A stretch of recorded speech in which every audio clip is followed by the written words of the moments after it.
ನಮಸ್ತೆ, ನನ್ನ ಹೆಸರು ಮಂಜುನಾಥ್ ಅಂದ್ಬಿಟ್ಟು. ನಾನಿಲ್ಲಿ ಕಳೆದ 10 ವರ್ಷಗಳಿಂದ ಫೈನಾನ್ಸ್ ಮ್ಯಾನೇಜರ್ ಆಗಿ ವರ್ಕ್ ಮಾಡ್ತಾ ಇದ್ದೀನಿ. ಇಲ್ಲಿ ನಾವು ಇವತ್ತು ನಡೆತಕ್ಕಂಥ ವಿಷಯವೇನೆಂದರೆ, ನಮ್ಮ ಏನು ನಾವು ಬೆಳೀತಾ ಇರ್ತಕ್ಕಂಥದ್ದನ್ನ ನೋಡಿ ಕೆಲವೊಂದು ಅಪಪ್ರಚಾರಗಳು ನಡೀತಾ ಇದೆ. ಇದನ್ನು ಯಾರೂ ಕಿವಿಗೆ ಹಾಕಬಾರದು ಅಂತ ಹೇಳಿ ನಾವು ತುಂಬಾನೇ ನೋವಲ್ಲಿ ಕೇಳ್ಕೊತಿದ್ದೀವಿ. ಕಾರಣ ಏನು ಅಂದರೆ, ಈಗ ನಮ್ಮ ಹಾಸ್ಪಿಟ್ಲು 100 ಕಿಡ್ನಿ, ನಿನ್ನೆ ಒಂದು ಪ್ರೊಸೀಜರ್ ಆಗಿದೆ, ಕಿಡ್ನಿ ಟ್ರಾನ್ಸ್ಪ್ಲಾಂಟು 100 ಕಿಡ್ನಿ ಟ್ರಾನ್ಸ್ಪ್ಲಾಂಟ್ಸ್ಗಳಾಗಿದೆ. ಮೈಸೂರಿನಲ್ಲಿ ಫಸ್ಟ್ ನಾವೇ ಮಾಡಿರೋದು ಹಾಸ್ಪಿಟ್ಲು 100 ಕಿಡ್ನಿ ಟ್ರಾನ್ಸ್ಪ್ಲಾಂಟ್ಸ್. ಆಯ್ತಾ? ಇದಾದ ಮೇಲೆ ವರ್ಷಕ್ಕೆ 8,000 ಸರ್ಜರೀಸ್ಗಳಾಗುತ್ತೆ ನಮ್ಮ ಹಾಸ್ಪಿಟಲ್ನಲ್ಲಿ. ಆ 8,000 ಸರ್ಜರೀಸ್ನಲ್ಲಿ ಹೆಚ್ಚು ಕಡಿಮೆ 6,000 ಸರ್ಜರೀಸು ಗೌರ್ಮೆಂಟ್ ಸ್ಕೀಮ್ಸಿಂದನೇ ನಡೀತಕ್ಕಂಥದ್ದು.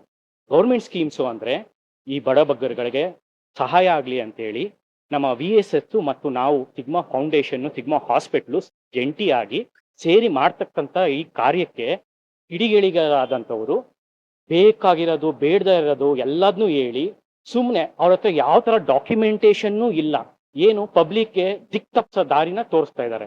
ಏನಂತ, ಇವ್ರದ್ದು ಸರಿಯಾಗಿ ಡಾಕ್ಯುಮೆಂಟೇಶನ್ ಆಗಿಲ್ಲ, ಇವ್ರುಗಳು ದುಡ್ಡು ಮಾಡ್ತಾ ಇದ್ದಾರೆ, ಇವರು ಇನ್ನೂ ಪೇಷಂಟ್ಗಳನ್ನ ಹಲ್ಲೆಗೆಳಿತಿದ್ದಾರೆ, ಪೇಷಂಟ್ಗೆ ಸರಿಯಾಗಿ ಚಿಕಿತ್ಸೆ ಕೊಡ್ತಾ ಇಲ್ಲ. ಇದು ಯಾವುದು ನಮ್ಮಲ್ಲಿ ಆಗ್ತಿರ್ತಕ್ಕಂಥದ್ದು ಇಲ್ಲ.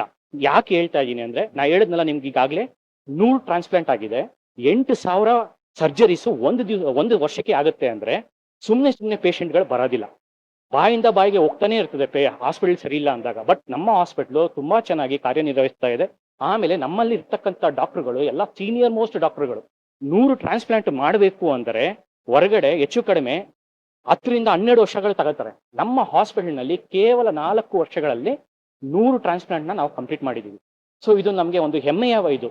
ಇದನ್ನೆಲ್ಲ ನಾವು ಕನ್ಸಿಡರ್ ಮಾಡಿ ನೋಡಿದಾಗ, ಬಟ್ ಈ ಬೇರೆ ನ್ಯೂಸ್ ಚಾನೆಲ್ಸ್ಗಳೇ ಇರ್ಬೋದು, ಇನ್ನೊಬ್ಬರೇ ಇರ್ಬೋದು, ಯಾರೇ ಆಗಿದ್ರು ದಾಖಲೆಗಳು ಇಲ್ದಿರಾ ಏನ್ ಹೇಳ್ತಾ ಇದಾರೆ, ಸುಳ್ಳು ಪ್ರಚಾರಗಳನ್ನ. ಇವ್ರದ್ದು ಹಾಸ್ಪಿಟ್ಲು ಡೆಮಾಲಿಷನ್ ಆಗುತ್ತೆ, ಇವ್ರದ್ದು ಸರಿ ಇಲ್ಲ, ಚಿಕಿತ್ಸೆ ಸರಿ ಇಲ್ಲ, ಯಾವ ಬೇಸಿಸ್ ಮೇಲೆ ಹೇಳ್ತಾ ಇದ್ದಾರೆ? ದಯವಿಟ್ಟು ಬನ್ನಿ ನಮ್ಮ ಹಾಸ್ಪಿಟ್ಲಿಗೆ. ನೀವು ಆ ಥರ ಏನಾದ್ರು ಇದ್ರೆ ದಯವಿಟ್ಟು ಬಂದು ನಮ್ಮಲ್ಲಿ ನೋಡಿ. ನಮ್ಮಲ್ಲಿ ಆ ಥರ ಏನಾದ್ರು ಇದ್ರೆ ನಾವು ಒಪ್ಕೊಳ್ಳೋಣ. ಅದು ಬಿಟ್ಟು ಏನೂ ಡಾಕ್ಯುಮೆಂಟ್ ಇಲ್ದಿರಾ ಡೆಮಾಲಿಷನ್ ಆಗುತ್ತೆ, ಇನ್ನೊಂದು ಯಾವುದೇ ಕಾರಣಕ್ಕೂ ಆಗಲ್ಲ.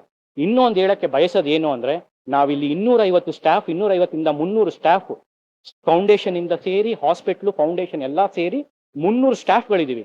300 ಸ್ಟಾಫ್ಗಳಿಗೂ ಒಂದೇ ದಿವಸದಿಂದನೂ ಇವತ್ತಿನ ತನಕನೂ ನಮ್ಮ ಹಾಸ್ಪಿಟ್ಲು ತುಂಬಾ ಚೆನ್ನಾಗಿ ಎಲ್ಲಾನು ನೋಡ್ಕೊಂಡಿದ್ದಾರೆ. ಏನಕ್ಕೆ? ಅವರು ನಮಗೆ ಸಹಕರಿಸಿದ್ದಾರೆ, ನಾವು ಅವ್ರಿಗೆ ಸಹಕರಿಸಿದೀವಿ. ಆದ್ರೆ ಈ ಕಿಡಿಗೇಡಿಗಳು ಏನ್ ಮಾಡ್ತಾ ಇದ್ದಾರೆ, ಅಪಪ್ರಚಾರ ಮಾಡಿ ಆ ಅಪಪ್ರಚಾರದಿಂದ ನಮ್ಮಗಳಿಗೆಲ್ಲ ತೊಂದರೆ ಆಗಂಗೆ ಮಾಡ್ತಾ ಇದ್ದಾರೆ. ಎಲ್ಲೇ ಹೋದ್ರು ನೀವು ಸಿಗ್ಮಾ ಹಾಸ್ಪಿಟ್ಲ್ ಅವರ ಏನ ಹಿಂಗಾಯ್ತಲ್ಲ ಹಂಗಾಯ್ತಲ್ಲ, ಎಲ್ಲರಿಗೂ ನಾವು ಬನ್ನಿ ಡಾಕ್ಯುಮೆಂಟ್ ನೋಡಿ ಅನ್ನಕ್ಕಾಗೋದಿಲ್ಲ. ಆದ್ರೆ ಈ ಮಾತು ಯಾರಿಗೆ ಹೇಳ್ತಾ ಇದ್ದೀನಿ ಅಂದ್ರೆ, ಯಾರು ನ್ಯೂಸ್ ಚಾನೆಲ್ಗಳನ್ನ ಅಪಪ್ರಚಾರ ಮಾಡಿ ಬೇಡದಿರ್ತಕ್ಕಂಥದ್ನ ಹಬ್ಬಿಸ್ತಾ ಇದ್ದಾರೋ ಅವ್ರಿಗೆ ಹೇಳ್ತಾ ಇರೋದೇನು ಅಂದ್ರೆ, ಸರ್ ದಯವಿಟ್ಟು ಬನ್ನಿ, ನೀವು ನಿಮ್ಮ ಅನುಕೂಲಕ್ಕೆ ತಕ್ಕಂಗೆ ಅಥವಾ ನಮಗೆ ಇದಾದಂಗೆ ಮಾಡಕ್ಕೆ ಬೇಡ, ನಿಮಗೆ ಏನು ಬೇಕೋ ಬನ್ನಿ ನಮ್ಮ ಹಾಸ್ಪಿಟ್ಲಲ್ಲಿ ಡಾಕ್ಯುಮೆಂಟೇಶನ್ ನೋಡಿ. ನೀವು ಈಗ ಆಲ್ರೆಡಿ ತಗೊಂಡಿರ್ತೀರಾ, ಆದ್ರೂ ನೀವು ಆಲ್ರೆಡಿ ತಗೊಂಡಿರ್ತೀರಾ, ಎಲ್ಲಿ ಎಲ್ಲೋ ಕಾರ್ಪೊರೇಷನ್ನಲ್ಲೋ ಸಿಟಿ ಇದನ್ನಲ್ಲೋ ಎಲ್ಲೋ ತಗೊಂಡಿರ್ತೀರ, ನಾವಿಲ್ಲ ಅಂತ ಹೇಳೋದಿಲ್ಲ. ಆದ್ರೆ ಅದು ಯಾರಿಗೂ ಜನಗಳಿಗೆ ಗೊತ್ತಿರೋದಿಲ್ಲ. ನೀವು ಜನಗಳಿಗೆ ಗೊತ್ತಿಲ್ದಿರೋದನ್ನ ಏನ್ ಮಾಡ್ತಾ ಇದ್ದೀರಾ, ಗೊತ್ತಿಲ್ಲ ಅಂತ ಅವ್ರು ಹೋಗಿ ಮಾಡಕ್ಕಾಗೋದಿಲ್ವಲ್ಲ, ನೀವು ತಗೊಂಡು ಅದನ್ನ ಹಬ್ಬಿಸ್ತಾ ಇದ್ದೀರಾ. ಯಾಕೆ 250 ರಿಂದ 300 ಜನ ನಾವು ಕೆಲಸ ಮಾಡ್ತಾ ಇದ್ದೀವಿ. ಇಷ್ಟು ಜನ ನಾವು ಎಲ್ಲನೂ ಒಳ್ಳೇದೇ ಆಗಿದೆ, ಫೀಡ್ಬ್ಯಾಕ್ಸ್ಗಳು ಚೆನ್ನಾಗಿದೆ, 8,000 ಸರ್ಜರಿ ಮಾಡ್ತಾ ಇದ್ದೀವಿ. ಫಸ್ಟ್ ಹಾಸ್ಪಿಟಲ್ ಕಿಡ್ನಿ ಟ್ರಾನ್ಸ್ಪ್ಲಾಂಟ್ ಅಲ್ಲಿ 100 ಟ್ರಾನ್ಸ್ಪ್ಲಾಂಟ್ಗಳಾಗಿರೋದು. ಇನ್ನು ಇದಕ್ಕಿಂತ ನಿಮಗೆ ಏನು ಇದಾಗತ್ತೆ ಅಂತ ನನಗಂತೂ ಗೊತ್ತಿಲ್ಲ. ದಯವಿಟ್ಟು ಇದನ್ನ ನಾನು ಏನಕ್ಕೆ ಕೇಳ್ತಾ ಇದ್ದೀನಿ ಅಂದ್ರೆ, ಇಲ್ಲಿ 300 ಸ್ಟಾಫ್ಗಳಿದ್ದೀವಿ, ಇವ್ರಿಗೆ ಯಾರಿಗೂ ಇದಿಲ್ಲ. ನೀವು ಬರ್ಬೋದು, ನಾವು ಮ್ಯಾನೇಜ್ಮೆಂಟ್ ಕಡೆಯಿಂದನೇ ಮಾತಾಡ್ತಾ ಇದೀವಿ, ನೀವು ಬರ್ಬೋದು, ನಿಮ್ಗೆ ಏನ್ ಡಾಕ್ಯುಮೆಂಟೇಶನ್ ಬೇಕೋ ನೀವು ಬಂದು ಕೂಲಂಕುಷವಾಗಿ ಚೆಕ್ ಮಾಡಿ ಆಮೇಲೆ ನೀವು ಮಾತಾಡೋದು ಒಳ್ಳೇದು ಅಂತ ನನ್ನ ಅನಿಸಿಕೆ. Thank you.